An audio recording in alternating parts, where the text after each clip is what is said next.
लोजपा अध्यक्ष चिराग पासवान की परेशानी खत्म होने का नाम नहीं ले रही है।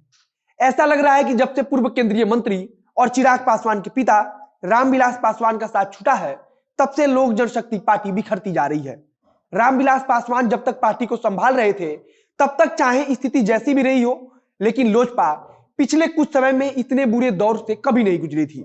मतलब कि रामविलास पासवान किसी ना किसी रणनीति के तहत अपनी पार्टी को राजनीति के हिसाब से ढाल लेते थे। अगर आप 2019 के चुनाव का जिक्र करेंगे, जब रामविलास पासवान ने खुद चुनाव नहीं लड़ा और चिराग पासवान को आगे कर दिया, तब भी उनकी अपनी व्यक्तिगत छवि और रणनीति ही थी कि वे भाजपा के कोटे से राज्यसभा सांसद चुने गए और फिर केंद्र में मंत्री भी बन गए। आज जब लोजपा सांसद चंदन सिंह ने मुख्यमंत्री नीतीश कुमार से मुलाकात की, तो बिहार की राजनीति में चर्चा भी शुरू हो गई। चर्चा इस बात की कि लोजपा में क्या कोई बड़ी टूट होने वाली है। इधर लोजपा के 5 दर्जन नेता एक साथ जदयू का दामन थामने जा रहे हैं। नमस्कार, मेरा नाम है मोहित कुमार सिंह और आप देख रहे हैं जनता जंक्शन। आज लोजपा सांसद चंदन सिंह ने मुख्यमंत्री नीतीश कुमार से मुलाकात की। नीतीश कुमार से मुलाकात के बाद जब यह मामला मीडिया में आया, तो चंदन सिंह ने सफाई देते हुए कह दिया कि इस मुलाकात का कोई राजनीतिक मायना नहीं था, बल्कि यह सिर्फ अपने क्षेत्र के विकास से जुड़ी हुई बातों के लिए मुलाकात हुई है। हालांकि चंदन सिंह चाहे जो कुछ भी बोले, लेकिन लोजपा में इस समय लगातार टूट हो रही है। पार्टी के कई बड़े नेता लगातार पार्टी को छोड़कर दूसरा रास्ता अपना रहे हैं, तो इस लिहाज से इस मुलाकात का राजनीतिक मायना निकलना लाजमी है। चंदन सिंह मौजूदा समय में बिहार के नवादा लोकसभा सीट से सांसद है। चंदन सिंह बाहुबली नेता सूरजभान सिंह के भाई हैं।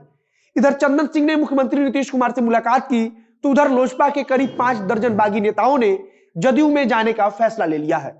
आपको याद होगा कि कुछ समय पहले लोक जनशक्ति पार्टी के 27 नेताओं ने एक साथ इस्तीफा दिया था। उन्होंने उस समय कहा था कि वे एनडीए को अपना समर्थन देंगे, लेकिन उन्होंने उस समय किसी दल को लेकर अपना रुख साफ नहीं किया था। उन्होंने उस समय कहा था कि जदयू और भारतीय जनता पार्टी दोनों के नेताओं से बातचीत चल रही है, जिस पार्टी में उन्हें सम्मान दिया जाएगा उस पार्टी का वे समर्थन करेंगे। अब आने वाली 18 फरवरी को लोक जनशक्ति पार्टी के लगभग 50 बागी नेता एक साथ जदयू का दामन थामेंगे। इतना ही नहीं, बागी नेता चिराग पासवान पर धोखाधड़ी का मुकदमा भी दर्ज कराएंगे। धोखाधड़ी का मुकदमा दर्ज क्यों कराएंगे? इसके लिए उनका तर्क है कि चिराग पासवान ने झूठ का सहारा लेकर विधानसभा चुनाव के दौरान 94 विधानसभा क्षेत्रों के कार्यकर्ताओं को ठगा है। उन्होंने कहा कि फरवरी 2019 में तय किया गया था कि जो 25,000 लोगों को पार्टी का सदस्य बनाएगा, उसे ही विधानसभा चुनाव में टिकट दिया जाएगा। इस्तीफा देने वाले सदस्यों ने आरोप लगाया है कि इसके सहारे बड़ी राशि को भी वसूला गया। नेताओं ने आरोप लगाया है कि पैसा लेकर ऐसे ऐसे नेताओं को टिकट दिया गया जिन्होंने ना कभी पार्टी के लिए कुछ किया, ना कभी पार्टी के सदस्यता अभियान में कोई भाग लिया। नेताओं के मुताबिक चिराग पासवान ने एनडीए से बाहर जाने का जो फैसला किया था वो भी गलत था, और एनडीए से बाहर जाकर ऐसे लोगों को टिकट दिया गया जिनका पार्टी से कोई वास्ता था ही नहीं। पार्टी के नेताओं ने कहा है कि चिराग पासवान पर आईपीसी की धारा 420, 406 और 409 के तहत अलग अलग मुकदमा दर्ज कराएंगे। फिलहाल आने वाली 18 तारीख को लोजपा के बागी जदयू के राष्ट्रीय अध्यक्ष आरसीपी सिंह के समक्ष पार्टी की सदस्यता ग्रहण करेंगे। 18 तारीख को जदयू कार्यालय में मिलन समारोह आयोजित किया गया है। इस समारोह में बिहार सरकार के कई मंत्री भी शामिल रहेंगे, जिनमें से शिक्षा मंत्री विजय चौधरी, ऊर्जा मंत्री विजेंद्र यादव, जल संसाधन मंत्री संजय झा, अशोक चौधरी के नाम प्रमुख हैं।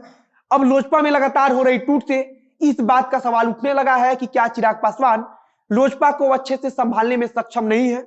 विधानसभा चुनाव में चिराग पासवान ने भले ही नीतीश कुमार को कमजोर कर दिया हो, लेकिन उनकी अपनी पार्टी बिहार विधानसभा से लगभग समाप्ति के कगार पर खड़ी हो गई है। चुनाव पहले चिराग पासवान का जो दावा था वो चुनाव परिणाम में नहीं दिखा। वहीं एनडीए के अंदर भारतीय जनता पार्टी की तरफ से भी चिराग पासवान को लेकर कोई फैसला नहीं लिया जा रहा है, जो लोजपा के भविष्य के लिए चुनौतीपूर्ण है। आगे जो कुछ खबर आएगी उसे हम आप तक पहुंचाते रहेंगे। इस वीडियो में बस इतना ही। वीडियो अच्छा लगा तो शेयर कीजिए, फेसबुक पर देख रहे हैं तो पेज को लाइक कीजिए, यूट्यूब पर देख रहे हैं तो चैनल को सब्सक्राइब कीजिए। कैमरे के पीछे खड़े वरुण झा और मैं मोहित कुमार सिंह। धन्यवाद।